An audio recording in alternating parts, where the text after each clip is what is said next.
This episode is brought to you ad-free thanks to all of our wonderful patrons. You can get tons of exclusive content and help us keep the show going by joining at patreon.com/shonenflop. And welcome to Shonen Flop Chibi, First Impressions mini episode where we talk about the first chapter of the series we'll be covering in depth next week with our guest. Oh my god, David, it's Weinberger. I'm Jordan, and with me today, as usual, is my lovely co-host, David. Say hi, David.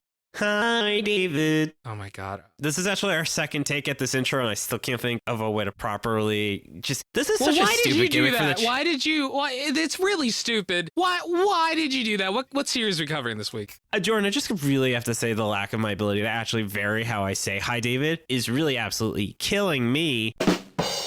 I hate you. I'm so fucking angry. Yeah, it's called Killing Me, and the reason David said that is because he keeps trying to do the part of Hit Me Baby One More Time where she says, "My loneliness is killing me." Yeah, and he can't do it. Listener, you may remember when we talked about the series we're covering in the future, we said From Dusk Till Dawn. However, we read that, and the first chapter talks about snuff films and some really dark things, bad jokes that are pretty dark, and it's just not fun to talk about that stuff on our goofy manga podcast. So we decided to veto that one, and we're doing another one about lesbian vampire girls.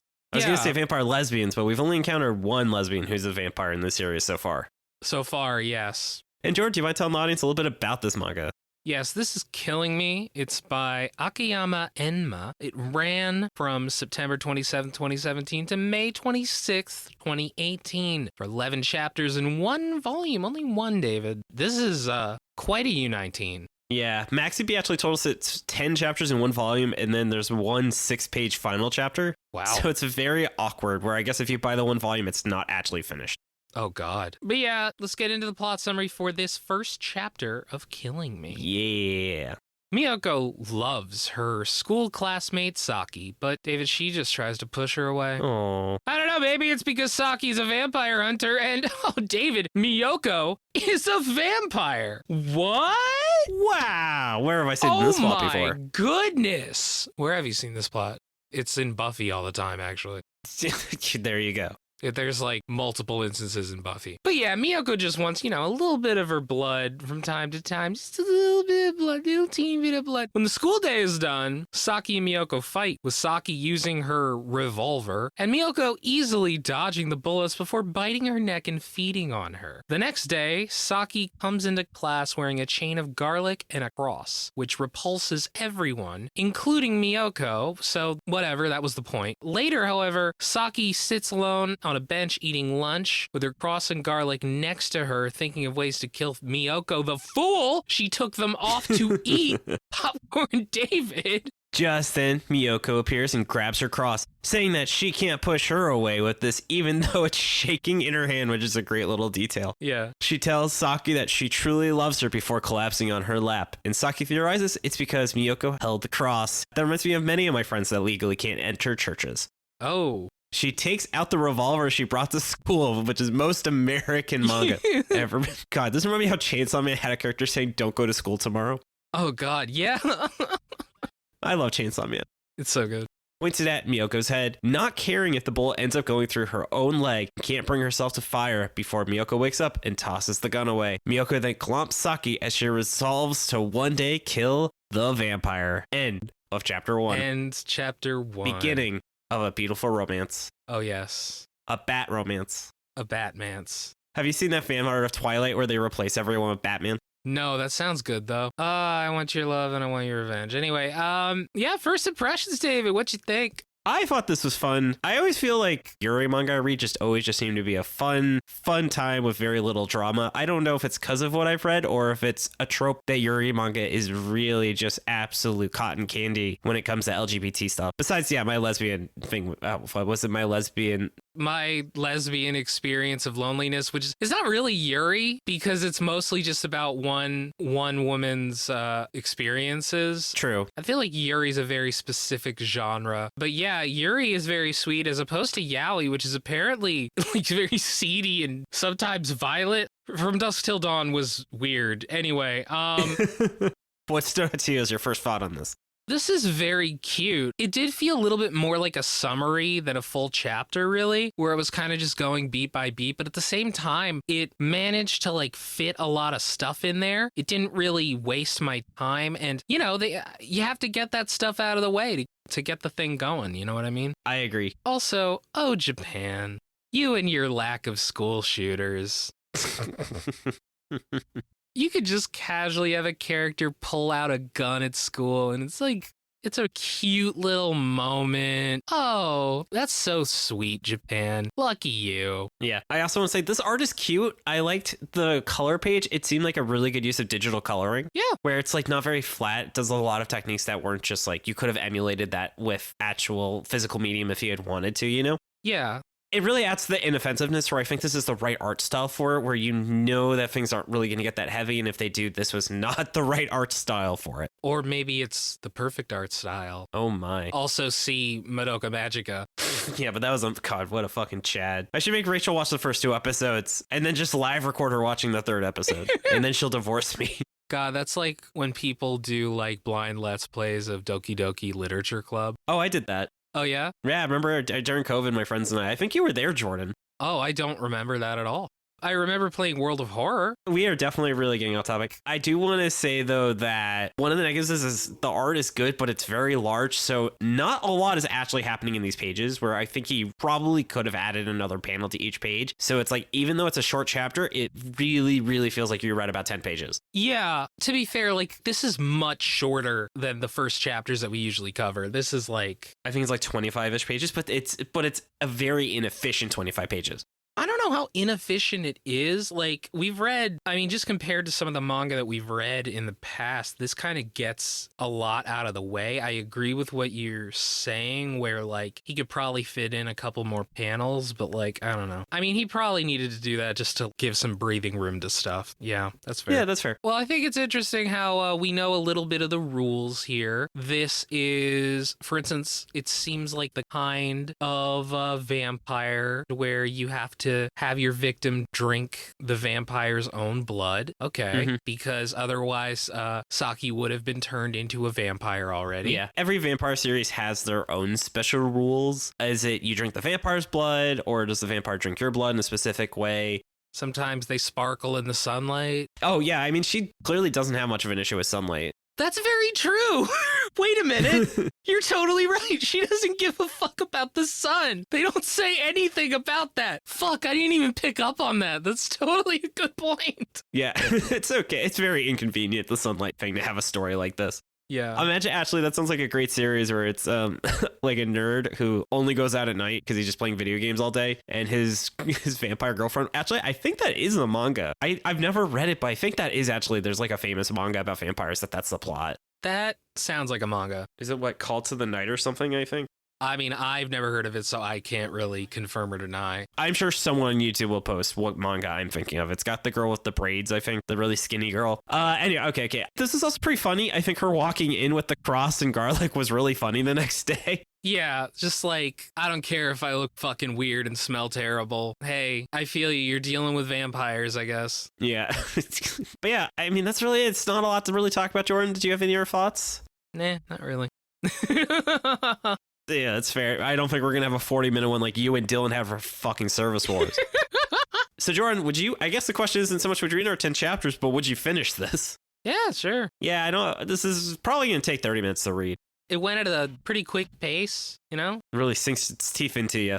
I don't know about that, but I know. But it goes by pretty quickly. Yeah, I agree. But David, what do you think's going to happen next? Oh, thanks so much for asking me, babe. I think Saki is going to have a super badass vampire hunter dad, like literally like some like Helsing-like figure. I think someone's parents are not going to approve of the relationship, and it's going to be not because they're in lesbians, but because one is a vampire, and that will be the joke. David, I've been reading Dracula. Did you know that Van Helsing is just like some old Dutch doctor? Yeah. Like, he's not this super badass dude. I talked about it with Dylan, I think, on an episode. It's just like, yeah, like vampire media has led me to believe he was this like badass with all these like crazy contraptions and stuff. No, he's just an old Dutch guy. He's just a guy. He's just a guy. I mean, Dutch people are just, all Dutch people have magical powers. Have you ever been to Amsterdam, man? I have. It's true. And then finally, Jordan, I think they're going to completely abandon the premise that Saki is trying to kill Miyoko. I think it's just too inconvenient for the plot. And it's just like, you can only make that joke so many times before it just gets weird. I mean, this series does only go 10 chapters, though. Yeah, I'm not trying to play the game about the fact that it's 10 chapters, you know? Yeah. How about you? So Saki does not become a vampire. How did I know someone would have a guess about that? What? I said I knew one of us was going to make a guess about if she becomes a vampire or not. I mean, it makes sense to think about that, you know, because it's kind of part of the fucking plot. There is another vampire, and it leads to a love triangle. And at one point, Saki thinks that she kills Miyoko and feels bad about it, but she doesn't actually kill me. Those are some good guesses, my man. And what's your power word? Glomp. Mine's chomp. Ryman. Chomp chomp. I haven't heard the word glomp in a long time.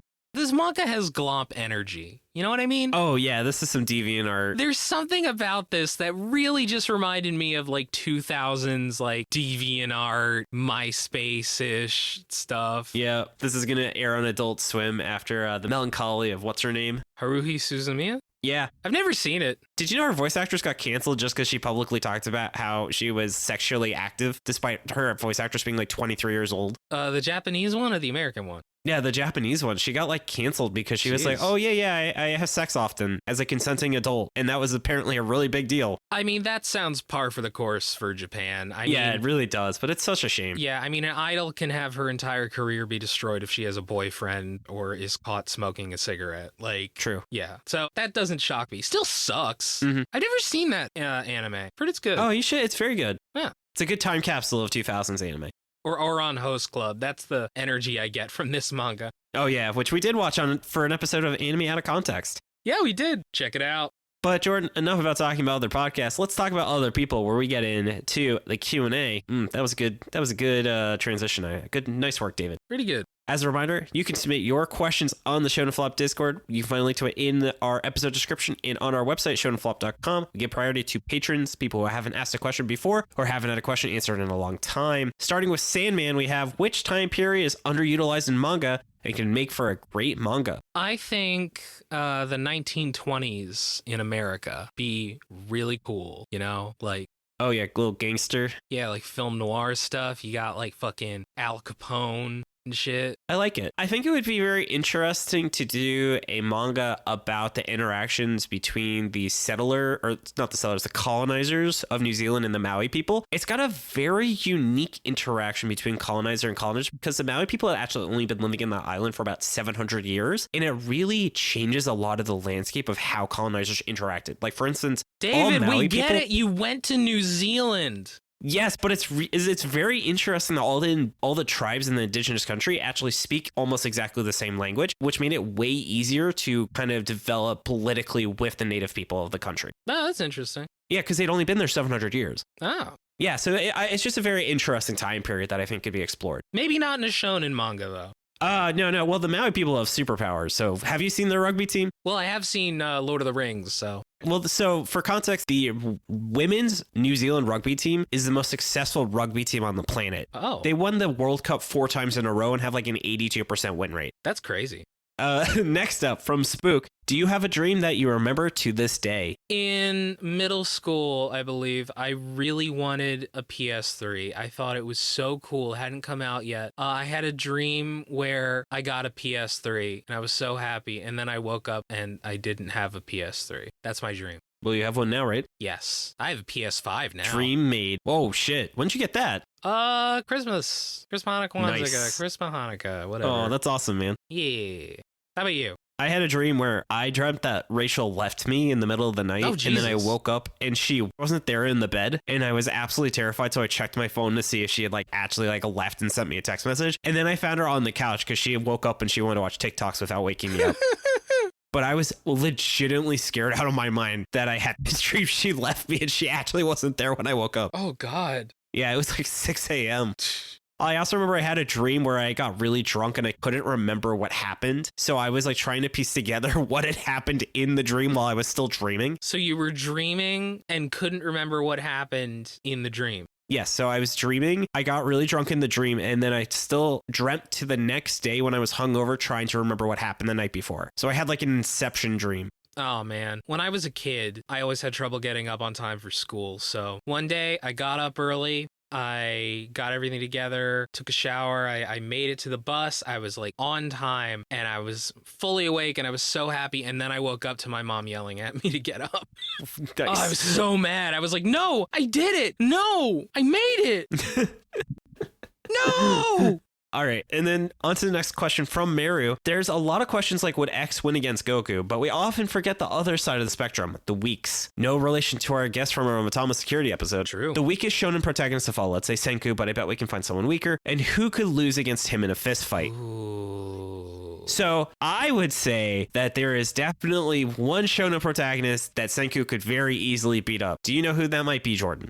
Is it a guy that we covered on this podcast? Yes. Can It'd be really cool if you could remember who it was, but I wouldn't be shocked if you don't remember. you give me a hint? BT. Damn it.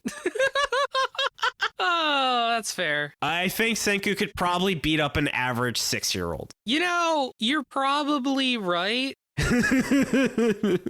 Oh God, I'm just trying to think. Like, yeah, I don't know if I can think of anybody else. Magu? No, Magu could fight. Magu, the god of destruction, who could just blow a laser. Yes, he could very easily. He was weakened. I mean, a teenage girl had total like control over him at all time. Like, I'm not talking about fully powered Magu here. Gomez. Is Gomez Shonen protagonist? Yeah, I guess. Well, the main character, according to Shueisha of High School Family, is the dad, who definitely could beat up Senku. Yes. A very fit 40-year-old could definitely take on a twink's 14-year-old. I think that if he wasn't allowed to use his psychic powers, Senku could fight Mob. Mob is not in Shonen Jump, though. No, Shonen protagonist doesn't include... Yeah. I think, yeah, that would be Mob could beat his ass, because Mob actually trains. No, I don't think... You know, Mob works out. Mob isn't part of the Body Improvement Club. Well, yeah, by the end, Mob could take Senku. But, like, for the vast majority of the series, no, I think Senku could beat up Mob. I disagree. And you know what? We'll let the fans decide. All right. On to the next question. From Redblade, were you ever a victim or witness to someone who was really rude to a customer service worker? So one time I was working at a retail store and a guy came up to me and he was like, "Hey, I don't like using computers. Can you just go online and activate my credit card for me?" And what happened? I was like, "No, what? I can't, what?" And he was just like, "Ugh," and he just walked away. I was just like, "What?" That is very strange. I remember I was on my cruise and we were in customer support line because I got double charged, and the woman in front of me was like complaining about how I guess she like fell and she was threatening to sue the cruise, and the man's like, "Okay, well, we can no longer talk." And she's like, "Okay, I'm sorry, I won't sue you. I take that back." And then she like rants about how no one gave her like a follow-up call to check in on her after she hurt herself. She's like, "It would have been appreciated if someone had called and asked how I was doing, but no one reached out." That's like one of the most Karen-y Karens. Right? Jesus Christ. That dude was so excited when she said the word lawsuit, because then he could just instantly stop talking to her. I totally get that. I mean, I think on the last Chibi, I told the story of the woman who would bring her chihuahua into my pet store to pee everywhere. And then Yes, you did. Then kick the pee underneath the shelves. But anyway. For our final question, we have from Aussie Rat. Would you stay/visit a clown motel that's haunted by clowns and non-clowns? I think you asked this last week, Ozzy Rat. Well, maybe, actually, I think Ozzy Rat wants to hear what you say. Okay, well, in my opinion, I want to know what's the catch. The catch is that it's haunted by clowns and non-clowns. So what's the catch? Nice. Nice. All right. All right. Well, okay. Since that was kind of a half question, we'll toss one more in. From ZZ Digital, they ask, you have to teach a lit class using a series you've covered. What's your pick? I have one that speaks to me. What? I think that, now I can think of Mob Psycho 100. What is Fabricant 100? I think would be interesting. There are definitely some very traditional, and you could definitely do a lot of cross analysis with Frankenstein to throw in some more traditional literature into studying that book. I'm thinking either Time Paradox Ghostwriter or Hunter's Guild Red Hood. Yes, I was thinking Time Paradox as well, but Hunter's Guild Red Hood I think is also a really great choice. Yeah, because I think Time Paradox Ghostwriter has, some more literary value than a lot of the other things that we've covered, arguably all of the things that we've covered. Whereas, Hunter's Guild Red Hood has a lot of references to other older literature and has very thick women. Nice. Yeah. It's reminds me of the Blue Period, where it's trans rights and thick women all the way down. Oh, yeah. What more could you ask for? Yeah, exactly. And all I could ask for is saying, Jordan, thank you so much for all of your hard work on the show. Thank you, David, for all of your hard work on the show, putting it together, editing, doing all that shit. I do what I can. Props to Shannon for the awesome cover art. Find her online at illuminyatea. Thank you, Dylan, for assistance with editing. Find his podcast, Anime Out of Context, at animeoutofcontext.com. And a big thank you again for taking over while I was gone in a little country known as New Zealand. Yeah. Thanks to Tucker and Maxie B for assistance with pronunciation, translation, and other miscellaneous research. Find us on Twitter at Shonen Flopcast, Tumblr Shonen-Flop, our website shonenflop.com. We're also on Spotify, iTunes, YouTube, or wherever else you get your podcasts. Come join the Discord. It's open to everyone, as we talked about. Can play some games, talk about random stuff, even get some help working on your manga ideas. Yeah. Had a few people publish. We even have some Eisner nominated people in our Discord. It's true. And if you've been enjoying the podcast and want to help us keep going, consider subscribing to our Patreon. Wouldn't be able to keep the show running without their support. Get a bunch of awesome, I think you're getting like over 100 hours of exclusive content. You get like over 30 unique episodes on some manga that were too long for us to cover. And Jordan, on that note, what are we dropping in April for our patrons? We are finally finishing up the Ichinose family's Deadly Sins. I said it right, David. Oh my god. I am so proud of you. Did it course correct or was it a garbage fire? You're going to have to listen in and find out. You'll find out, featuring Bambi Raptor. Yes, friend of the show. Yeah. And on top of that, I wanted to thank some of our wonderful patrons. Starting with our dolphin dads, we have Glornak, Rachel, my wonderful wife. When I cooked dinner, it didn't go well, so she bought me some cake to make me feel better. And that's not how nipples work. They've forgotten how to nipple. Okay, Aussie Rat, that's good to know. Moving on down to the ravioli tier, where you get weekly pictures of my little goblin dog, the inventor of the dinosaur stretch, a stretch only she has created. We have Chris, Eva, Lady T, Matt T, and Trevor Schuckner. Moving on down to the King of the Forest, we have 090Z, Chad Mason, Eric Adams for re-election. I don't think so. No. Jacob Andrew Galloway, hey, there he is. Justin Hefner, Kirby Mon, Marty, Max Baker, Riley, Sarah Hydra, T. Wolfwood, and Tommy Boy. Moving on down to our Galactic Ball Federation officers, we have Midsize Sedan, Andy's Islands, Aura, Blamumu, Brandon M., who I was just hanging out with, David Ackerson, Dennis James Moan, Drelko, Drew, Dylan, Nigel, Fax, Flash Cardman, Generic Man, Hans, High and Reed, Heavy Metal Hermit Crab, Keanu, Manly P. Hall, Marabara, Matt Zolovich, Mike Carpenter. Obscure reference. Jordan, that's, God, I haven't thought about that in years. Oh, man, that reminds me so much of Superstar, the Karen Carpenter story. One of my favorite movies. Not the documentary put out by them. It's the underground Todd Haynes movie. Anyway, keep going. That was banned! Anyway.